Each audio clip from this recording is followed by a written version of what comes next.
Atheist Nomads, episode 180. News for January 5, 2017. Happy birthday, Mom. The podcast you're about to listen to includes cursing and talking about hoo-haws. Please be advised.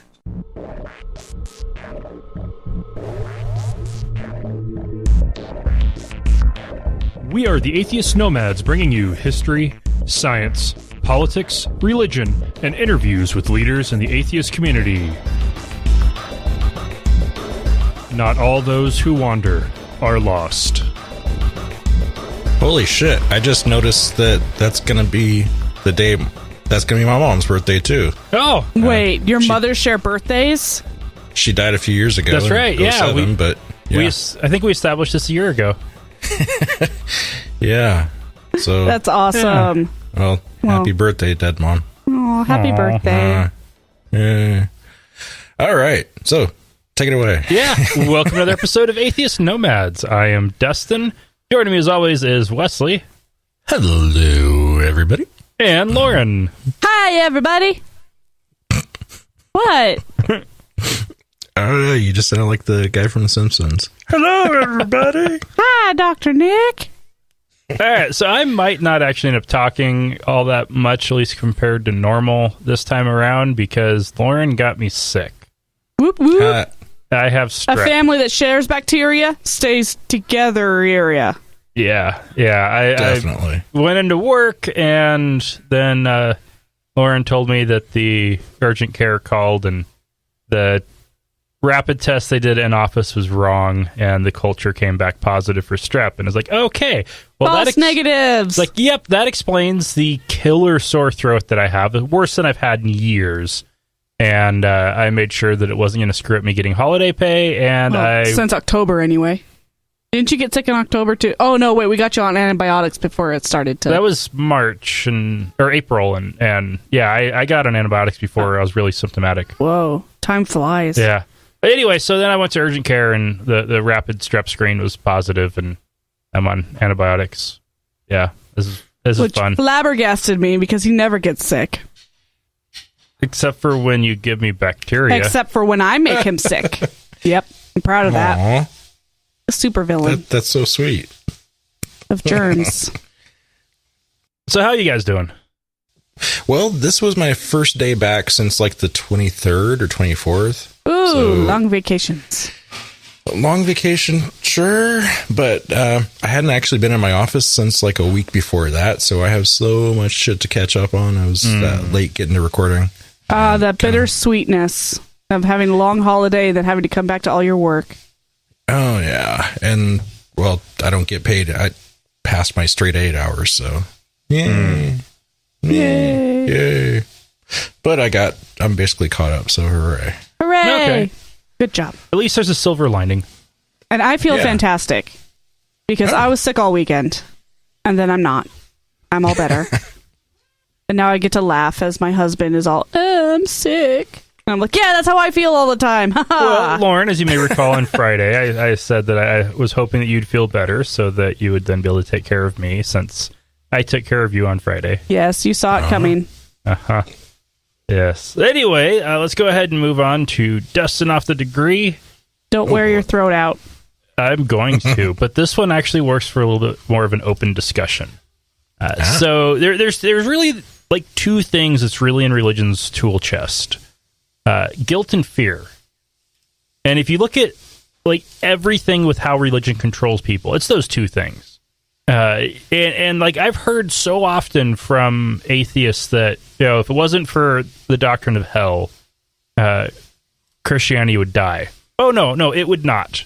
Yes, that is a very powerful thing to hold people.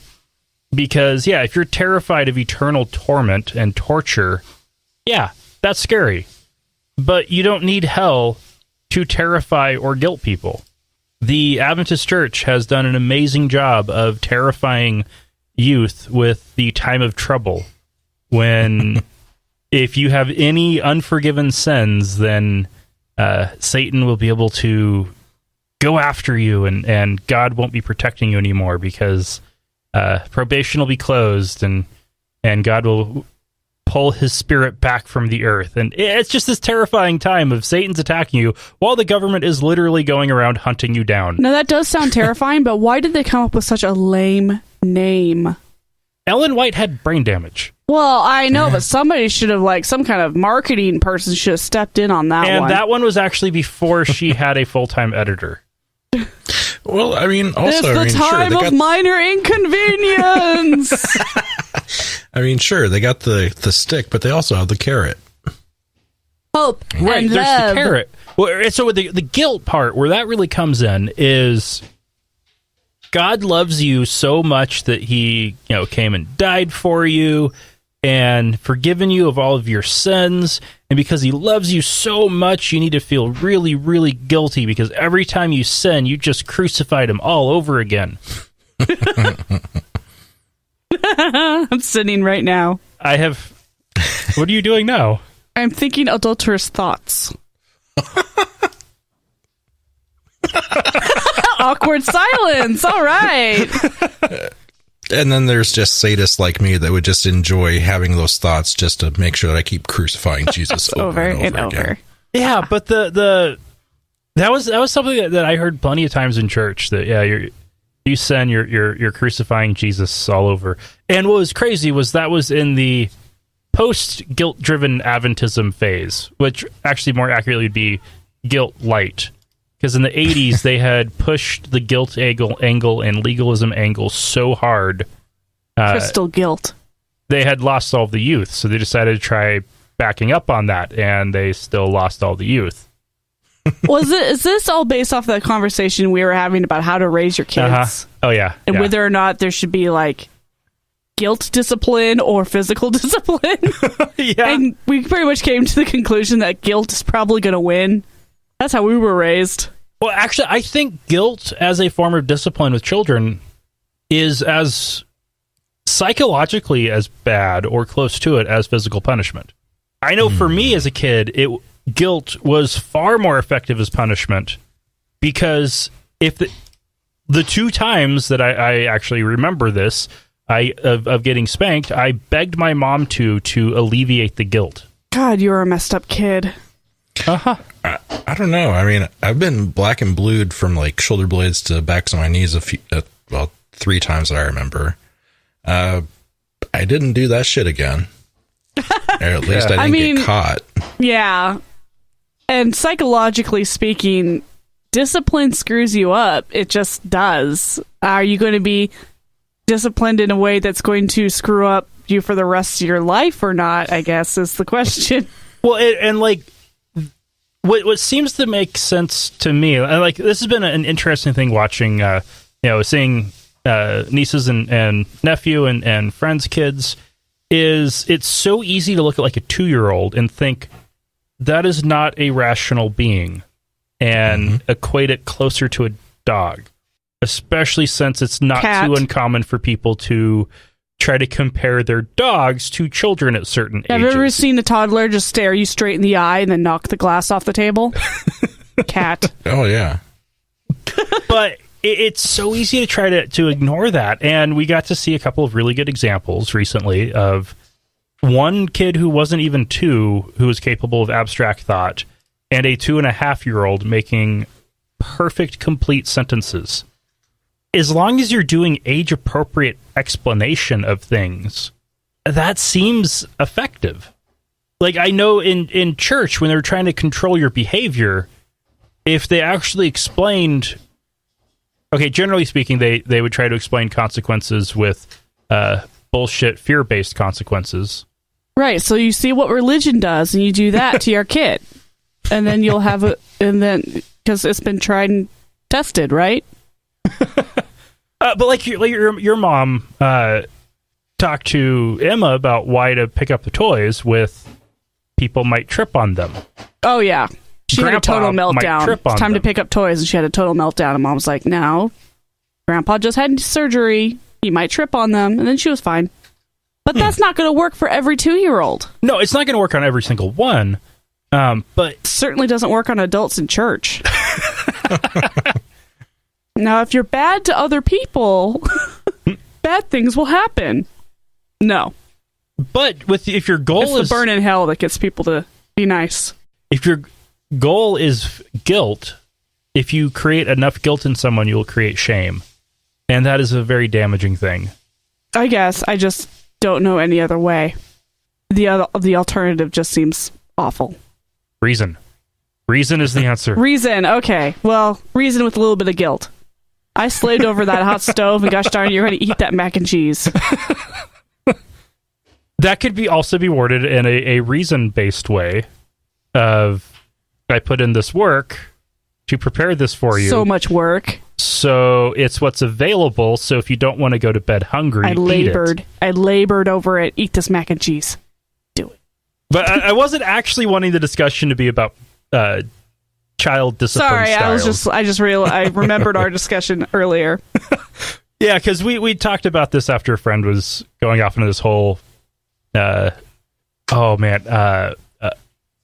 entire model is based off of attachment, and when you really get down to it, boiled it down, it's guilt.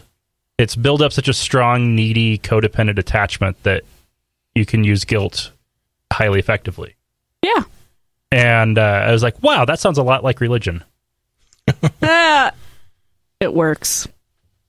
But what's kind of funny is if you look at how, all these different parenting techniques, those are all things that churches and pastors try to use on their church members. Right. So you want to use the most, the best one out there. So let's see here. Catholics are popular. Let's convince the kids that the basement is actually some evil lava place and that they are going to have to go there if they're bad. Catholicism is popular, but also really fucks people up. Okay. We've got, let's see here. Notoriously known for fucking people up, giving them guilt complexes. We've got Islam, where if you are good, you get to go to heaven, which is full of couches, aka the attic. Mm-hmm. And it's full of plush couches. Plush virgins. And then the basement also is hellish. You get poked with needles. And eat cold soup. Like a borscht? Yeah, like a borscht. Only unpleasant borscht. Well, all borscht is unpleasant. No, I could totally see doing this. No. Okay. No. I'm not allowed to. No. All right, let's go ahead and take a break, and then we'll be back with news. Atheist Nomads is proudly brought to you by Archway Hosting. Check out their low-price, full-featured hosting solutions at archwayhosting.com. That's ARCHWAY hosting.com. Hey, we're also brought to you by listeners just like you. Find out how you can become a patron at patreon.com/atheist nomads. That's patreon.com/atheist nomads. A Jewish family in Chandler, Arizona made a 7-foot PVC lighted menorah since their kids wanted lighted decorations like their neighbors did for Christmas. Great idea, by the way. I love it. It's cute. It was cute. Then on the 6th night of Hanukkah, someone dismantled it and turned it into a swastika and stole any extra pieces. And this is why we can't have nice things. Yeah, pretty much. Yeah. The police were called and helped dismantle it, and the family's rabbi invited the community to join the rebuilding and relighting of it for the 7th day of Hanukkah. And the police are still looking for the vandal with charges of disorderly conduct waiting for him. Or her. No, when I saw the assholes like that are usually him. When I saw the pictures, though, I mean, a part of me was impressed. Like, holy crap, they actually... They did it. They did it. They put some work into that. Yeah, I mean, that took a little bit of planning, I'm betting on. Somebody actually probably took a picture of it first, got the count of all the parts that were part of it. Yeah, it blows my mind. They actually put some thought into this shit. You made the him-her distinction. I'm going to go out on a limb and say it was probably a white guy. Yeah. Probably a white dude. It usually is. White dude. All right. But what one thing I think is odd here, the police are going for charges of disorderly conduct versus a hate crime. Yeah, bullshit. That is instilling fear. That is as good, if not worse than, well, it's just as bad as lighting a cross on fire. Yeah, no. I would say there's no don't way that's mess with not Nazism. I would say that would only be as bad as lighting a cross on fire if it was a cross that a black family had put up in their own yard. That's what I'm referring to. And then you burn it. That's the Yeah. That's how it used to be. So somebody they would erect crosses and then light them on fire. Oh, well, okay. Because this was adding in destruction of the family's property and hard work and their religious display. I want a menorah. It's kind of fun. 7-foot PVC. Yeah, it was impressive. It was really cool. I'm glad they rebuilt it. Yeah.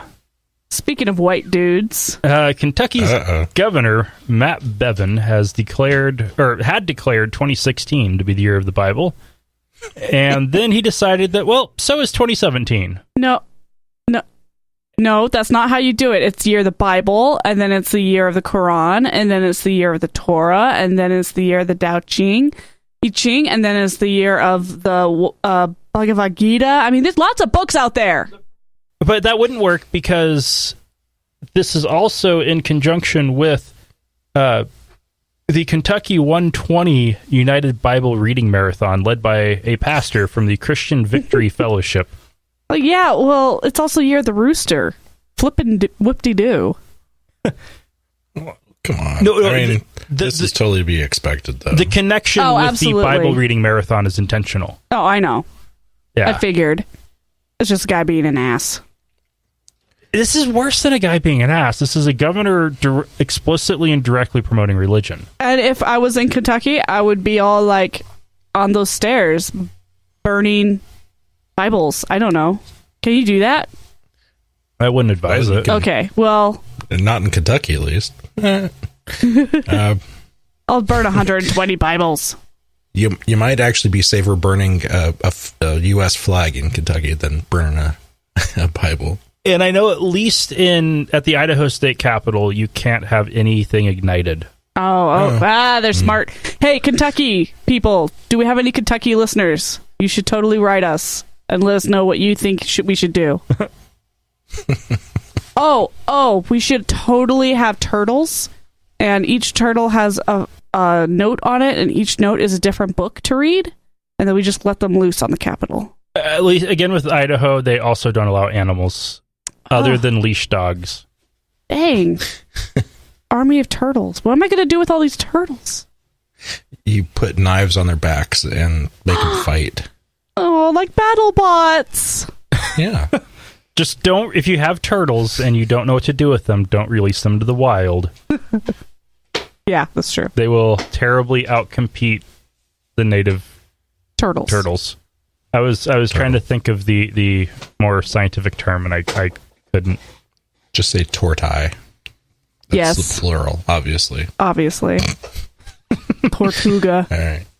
Sorry, that was just a random thing that came into my head. I'm like, oh man, what if you like attacked the Capitol with a bunch of turtles? All right, sorry.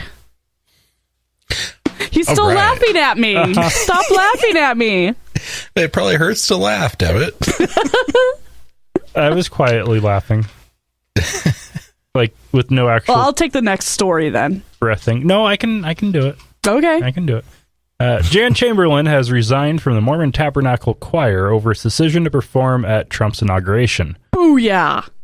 She posted the letter she sent to the choir president on Facebook, and part of it read, "I have reflected carefully on both sides of the issue, prayed a lot, talked with family and friends, and searched my soul. I have highly valued the mission of the choir to be goodwill ambassadors for Christ, to share beautiful music and to give hope, inspiration, and comfort to others. I've tried to tell myself that it will be all right and that I can continue in good conscience before God and man. The LDS Church has said that the participation is not mandatory and that it is and I quote, demonstration of our support for freedom, civility, and the peaceful transition of power." Yeah, well...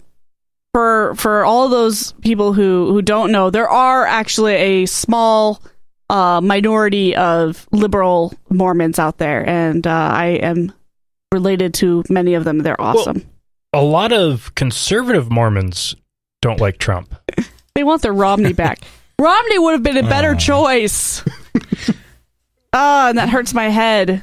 You know, as much as we fought Romney before, and now this happens, and you're like, come on, guys.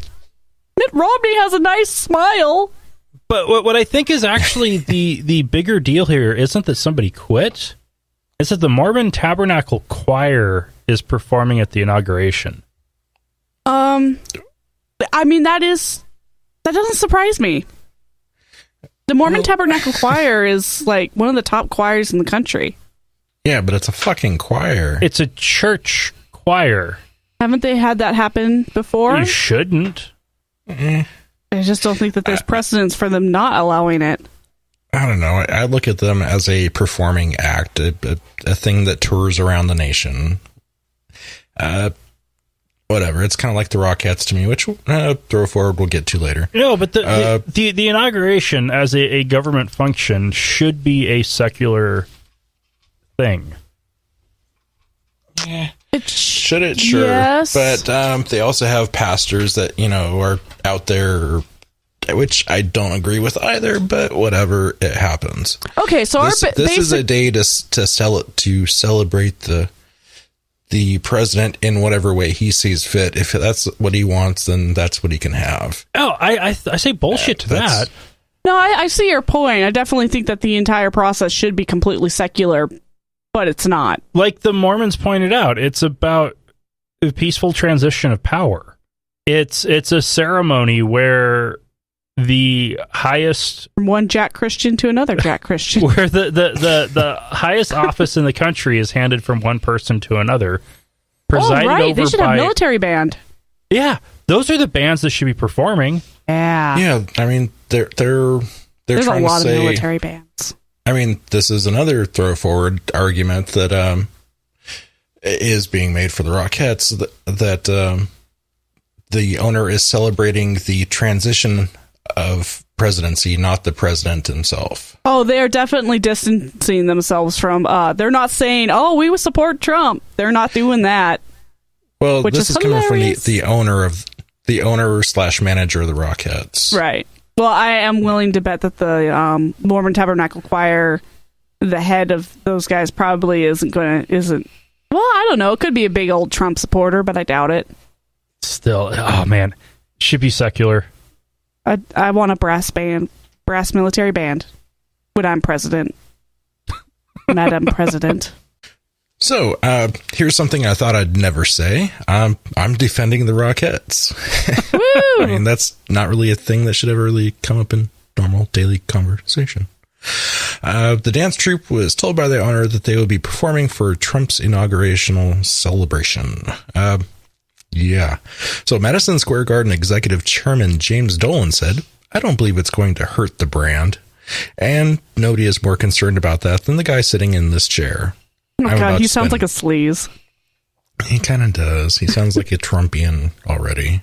"I'm about to spend $50 million remounting this summer show. I'm going to spend a similar amount remounting next year's Christmas show. I gotta sell tickets." Oh, he sounds like one of those 80s businessmen. Oh God. I forget his name. Anyways, that doesn't matter. So, that first sentence he said, though, "I don't believe it's going to hurt the brand." Yeah. I mean, sure, the Rockettes tour around the nation, but I'll bet you all $1 that, everybody that listens to the show, that the people that go to those shows aren't Trump supporters. And furthermore, there will be less people going to their show after the owner's support shown for Trump here.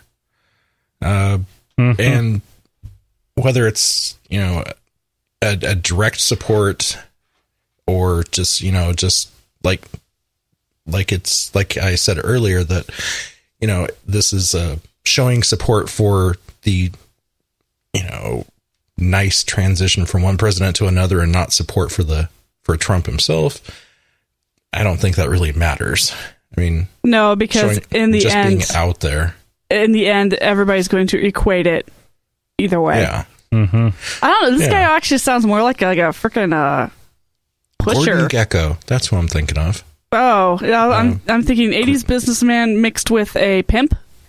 Yeah, Gordon Gekko. I mean, he's the one that said greed is good in the movies. I just gotta sell tickets. Gotta get our Rockettes out there. Kick higher, girls. That's creepy. Yeah. So you have two groups, one the Mormon Tabernacle Choir and two the Rockettes. Two groups I have not actually thought about, at least in the last year. Pretty much ever, really. Yeah, I would agree with that. These are two groups I could give zero fucks about. I mean, if this is sure, this shouldn't be a show-off contest of like, who can I get to be out here? But, on the list of celebrities, they're like lower celebrity than we are, in my eyes. I wouldn't go that far. I can't kick that high, but I don't know. I'll fall, but I will kick that high. God, I can kick myself in the face. Watch me. Oh, but I don't know. I mean, I like the Mormon story that somebody was able to get out of it without actually losing their place in the choir, because she could have just as easily. She did. She quit the choir. Oh, she quit the whole choir? Yeah. Yes. Oh, that's sad. She resigned. That's her standing up for her rights. For she's the better person for it. She is, but it's still sad that they wouldn't just retain her position, and then she just misses. She doesn't want it. If they're performing at Trump's inauguration, she doesn't want to have anything to do with them. Okay, well, we should start a campaign for secular inaugurations. Sure. Right, because one problem they've been running into is trying to get acts to perform. Yeah, well, and dress Mrs. Trump, apparently. That's a big deal.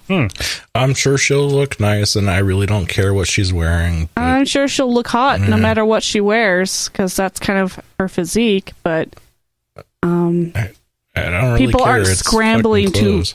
quote-unquote, dress her, which is a big deal, apparently. Huh. Yeah, that there is a bit of a thing about, dressing rich or famous people. So, yeah, that's interesting. But then Who again, are you wearing? Trump's, what is it? His youngest daughter has that shoe line that has been basically red listed, blacklisted off of a lot of sites or businesses.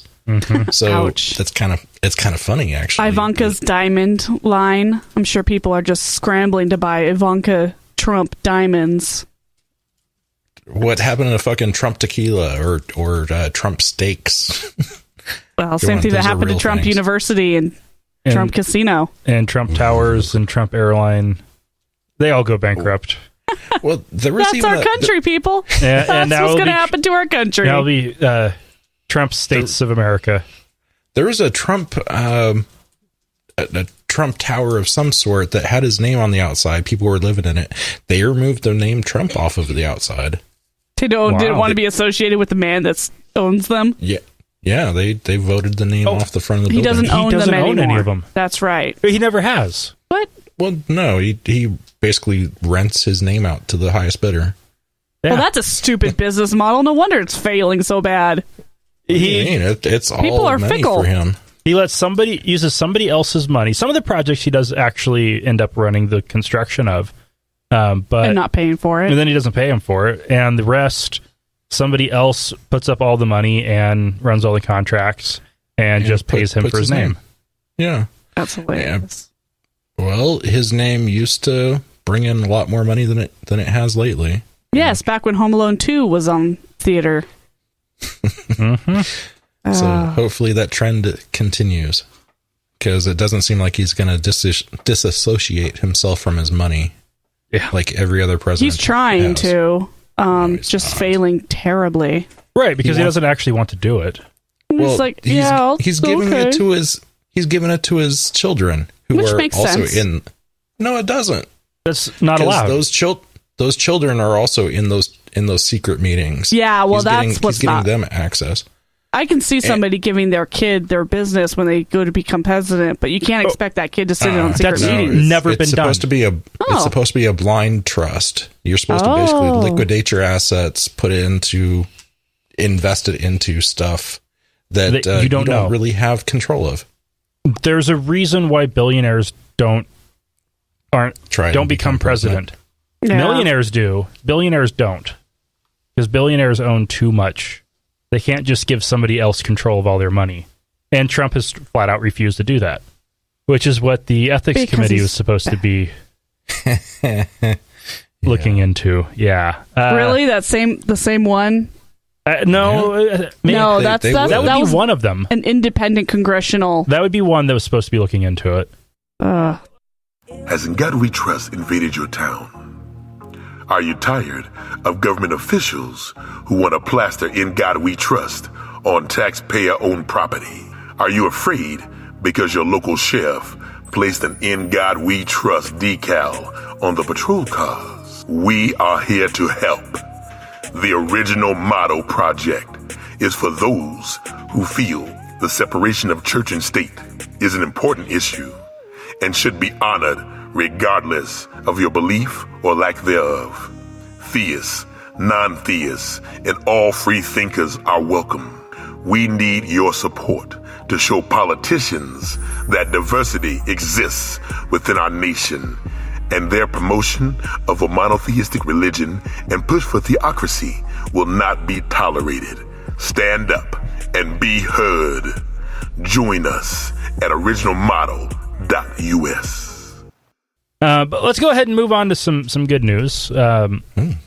India's elections have long been driven by religion, a fact that makes a lot of sense considering that the original partition of British India was along religious lines, creating India and Pakistan. However, India does have a secular constitution, and as a result, their high court has finally ruled on a petition that was originally filed in 1996 by a politician, with their ruling being that religion and caste cannot be used by politicians to win votes. That's big. In other words, they can't use religion to campaign. Or caste to campaign, which I think is probably the bigger deal there.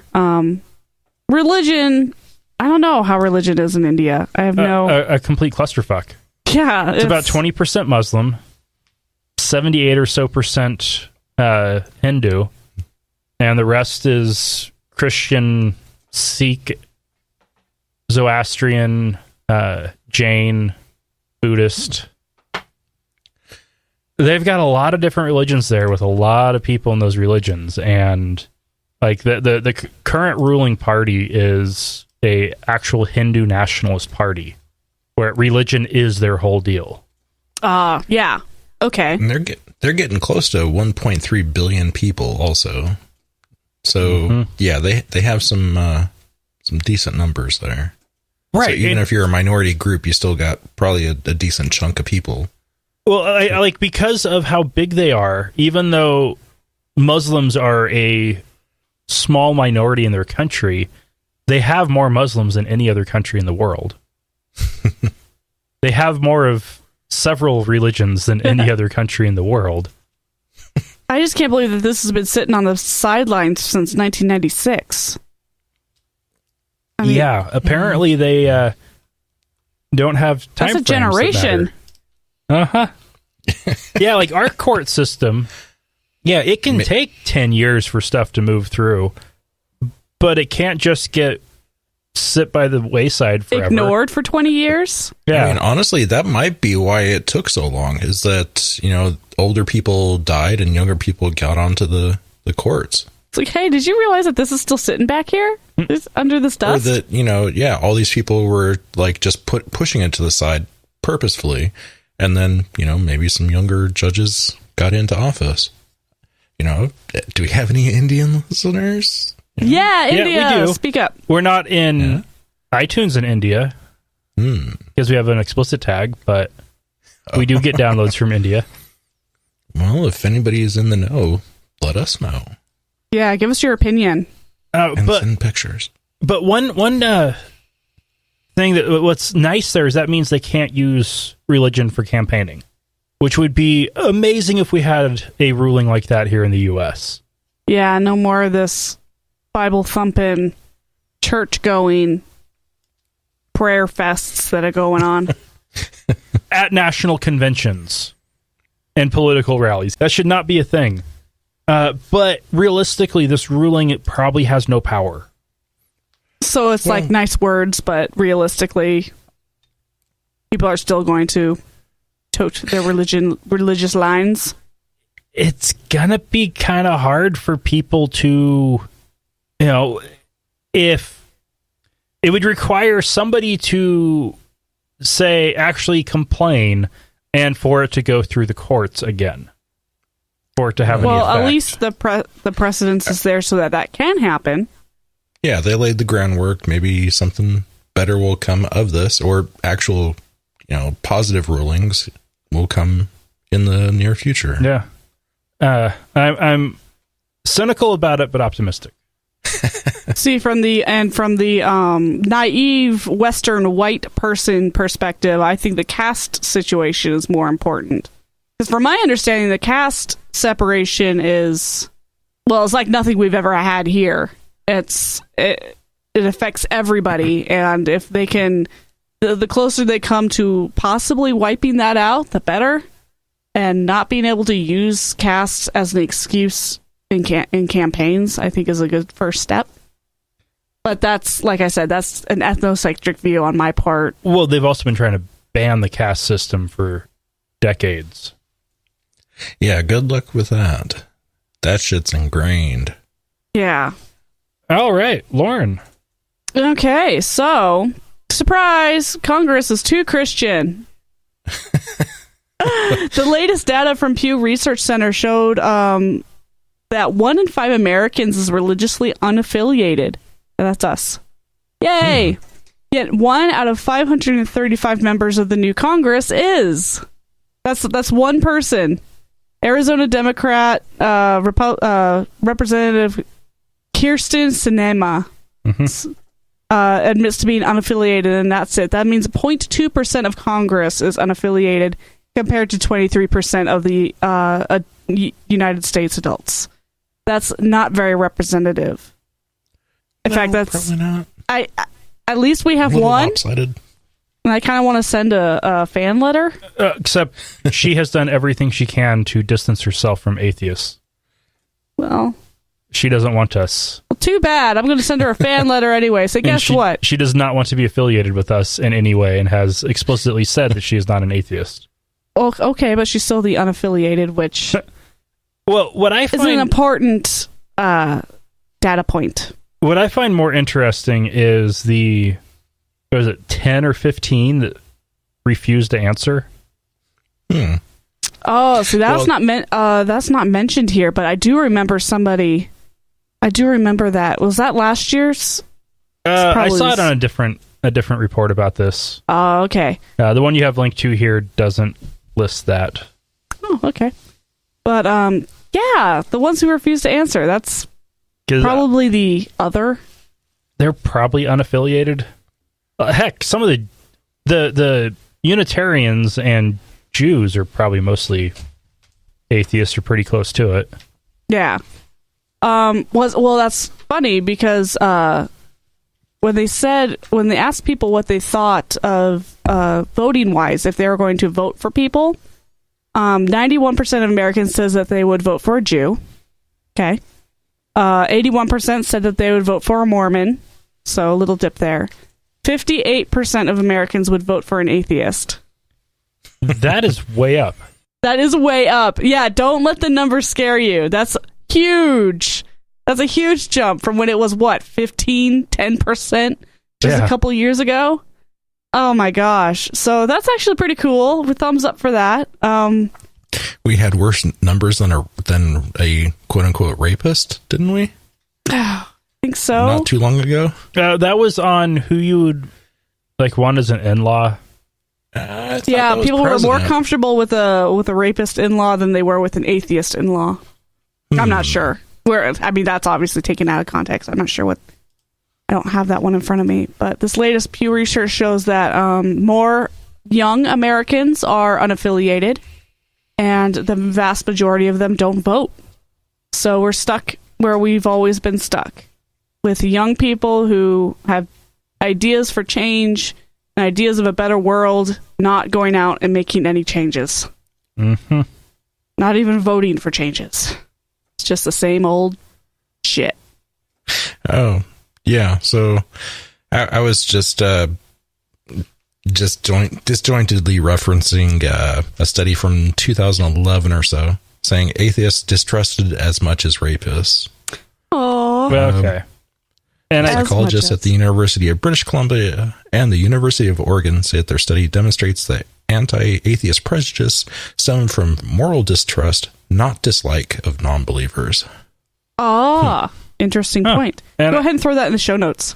Yeah, and I think the one that I was trying to reference was more like people would be happier to have a racist, or like white people would be happy, or someone from a different race than their family, or even somebody from a different religion marry into their family over an atheist. Yeah. Oh, yeah. You remember that. All right, let's go ahead and take a break, and then we'll turn it over to Wesley. We love hearing from our listeners. You can email us at contact@atheistnomads.com, tweet us @atheistnomads, send us a message on our Facebook page at facebook.com/atheistnomads, or better yet, call us and leave us a message at 541-203-0666. We might even play it on the show. You can also help us out by leaving us a review on iTunes, Stitcher, or your podcast directory of choice. All right, so let's have some fun conspiracy theory weirdo kind of shit here. Okay. Funny ex-Muslim terrorist Kamal Salim says the Democrats are plotting to let Islamic terrorists take over America. Bum, bum, bum. Oh, news to me. Wait, didn't they talk about that at the caucus? I'm sure they talk about it all the time. Like, Hillary's going to let the terrorists in. Yeah, it's all about the cock. So yeah, the Democrats that are so laughably not in control of anything at this point.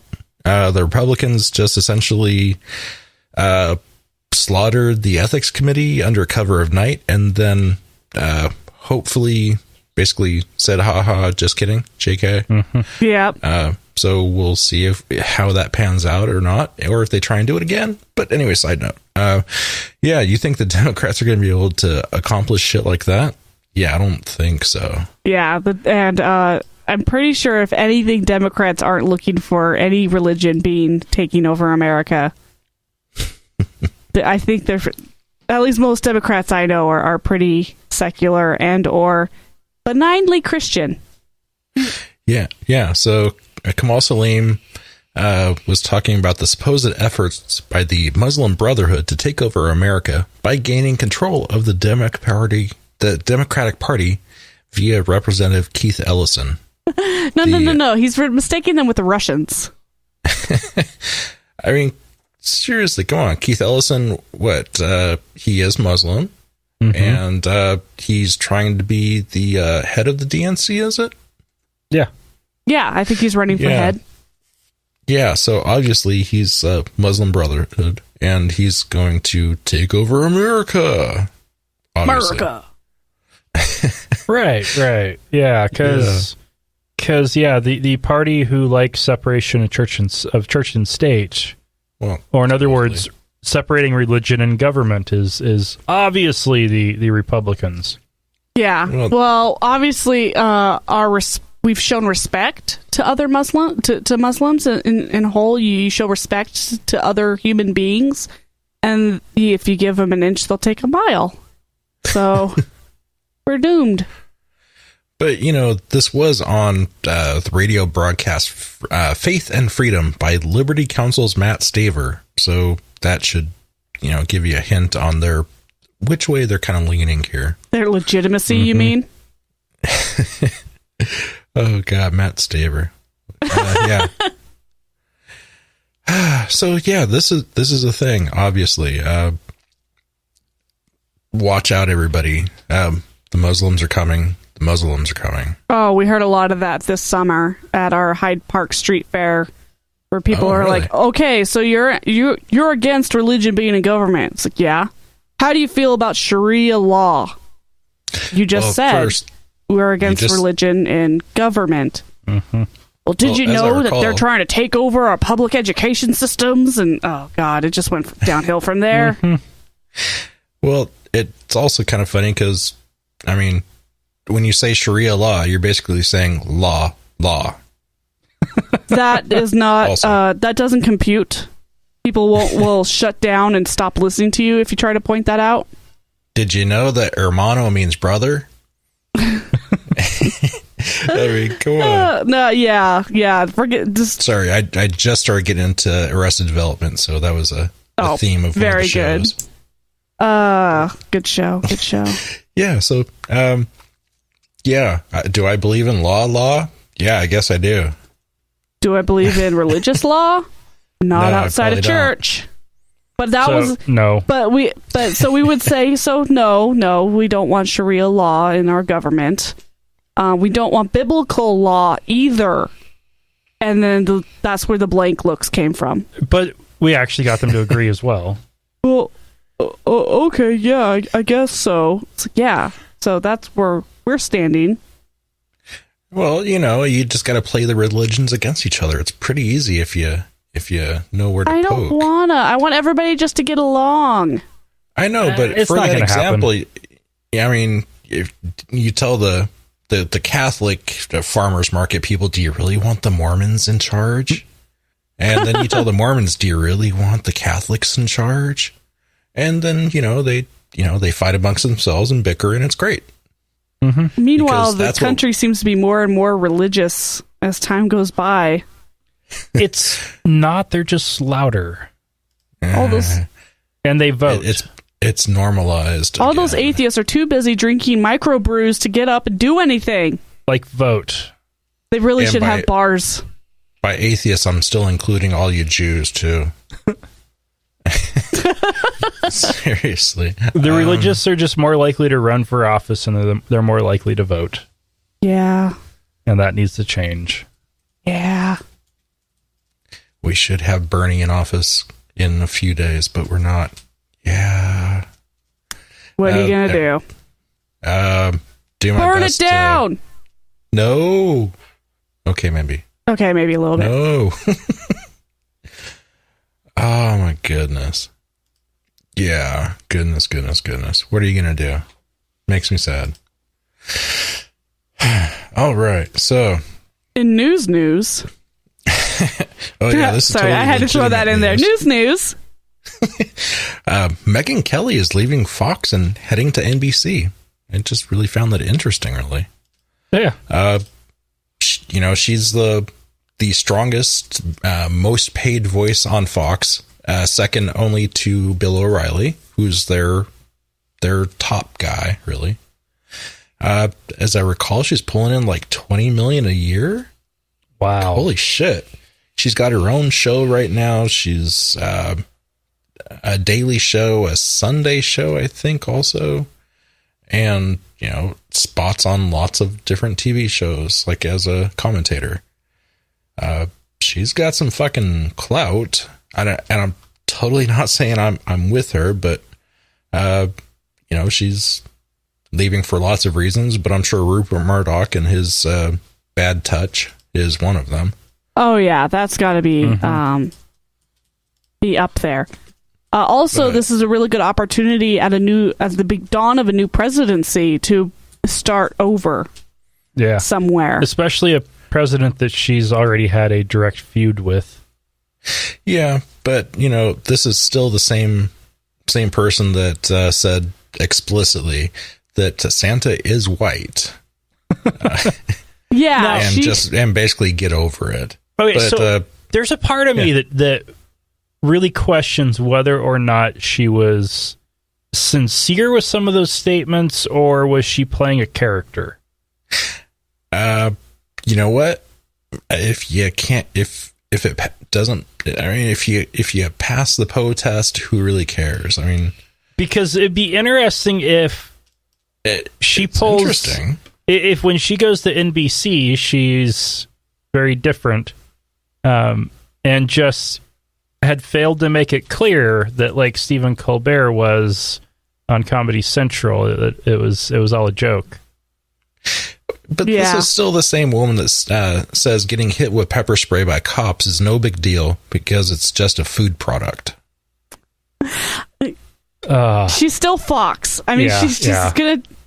So, I mean... She's just bringing the Fox to NBC. It's not that she is leaving the Fox behind. don't get me wrong. I would say lots of crazy shit if I was getting paid fucking buku bucks too. Yeah, I think the next highest paid is Anderson Cooper at like $10 million.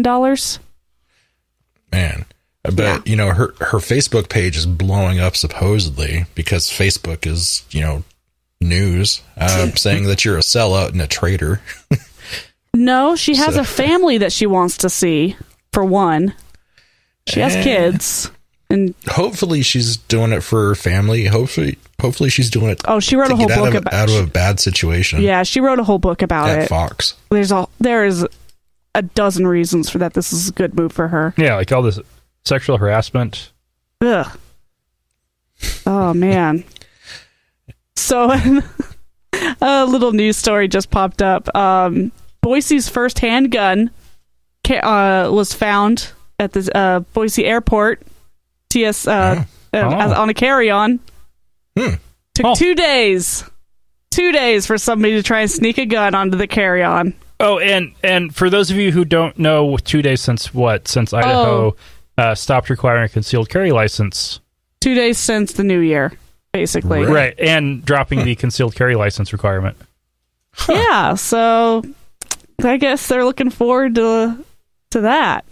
Did you hear about the gun columnist, the very big Second Amendment proponent that recently got shot and killed accidentally by a gun that he handed to a 16-year-old? Oh. No, I just found that kind of poetic. Ooh, and another gun thing, because we're on guns. There was a toddler shooting for every week in 2016. People shooting toddlers or toddlers shooting people? Wow. Fucking toddlers. Don't trust those kids with guns. They are out to get you. Don't trust kids There at is all. From lack of sleep, or their oozy stickiness, or their love of gun ownership. You gotta watch out for toddlers. Seriously, this is why I don't want kids. It's for your own safety, man. It is. Be it their, snot or... Ugh. Seriously, they ooze. Ugh, they do. All right, we've got some feedback. First off, and Lauren, this is proof that, like you predicted, that when I subscribed to my podcast reviews .com, that you said that I would be watching it religiously. No, I haven't.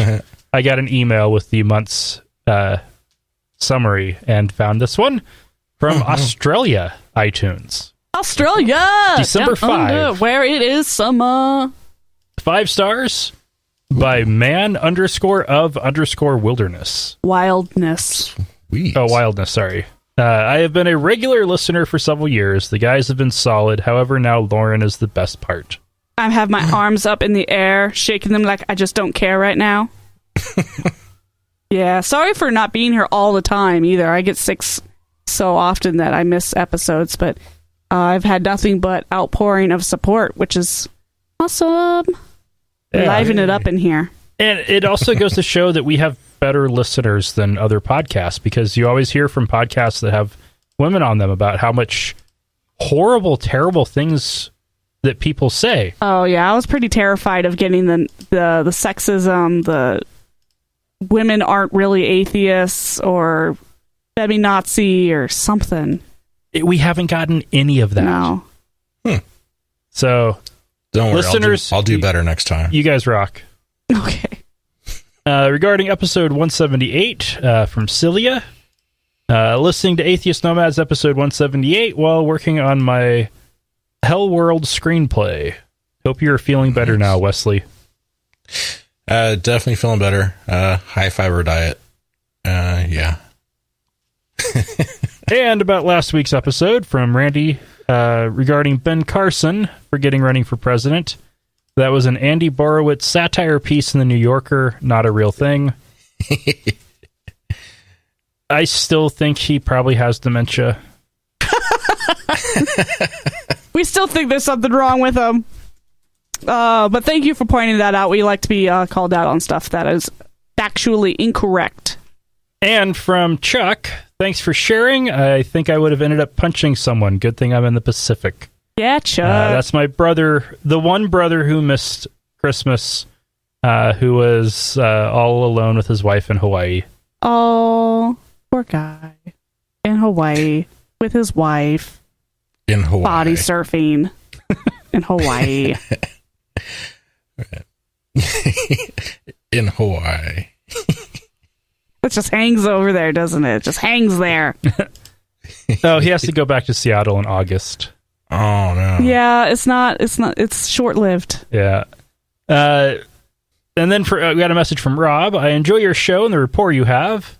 Y'all are about to install a very dim bulb in your beacon of freedom, counting on you to shine your light even brighter to compensate. He also became a new patron, as did Smittypap. Holy shit. Awesome. For somebody who works in the medical field, Smittypap is a hilarious name. On the bright side of Trump presidency, there will be lots of shit to talk about. Yes. I'm sure non-Americans will get sick of it or find it incredibly entertaining. And I just realized that is pronounced rapport and not rapport. Mm-hmm. Did not know that till just now. I say rapport, but I always read it as report. It's French. Don't get me started on that. I love French. No, I don't. The language is terrible. They make great fries. I love France, but I hate French. But yeah, Rob and Smitty, thank you very much for the support. Thank you so much. Starting the new year off to a good start. Yeah. Seriously, much appreciated. Especially considering how shitty 2016 was for patronage. Seriously, we are just going to let that motherfucker burn. Yeah. Well, 2016 was just shitty in general. Oh my god. Exactly. So thank you very much for brightening our new year. Happy New Year. All right. That is it for the regular show. We're going to continue on after the outro for patrons with our predictions for 2017. Oh, boy.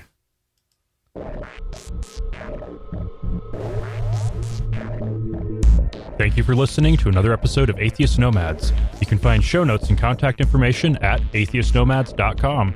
Follow us on Twitter at Atheist Nomads, and like us on Facebook at facebook.com/atheistnomads. Please subscribe to the show in iTunes, Stitcher, or your podcatcher of choice, and while you're there, feel free to leave us a review. Theme music is courtesy of Sturdy Fred. Until next time, this has been the Atheist Nomads.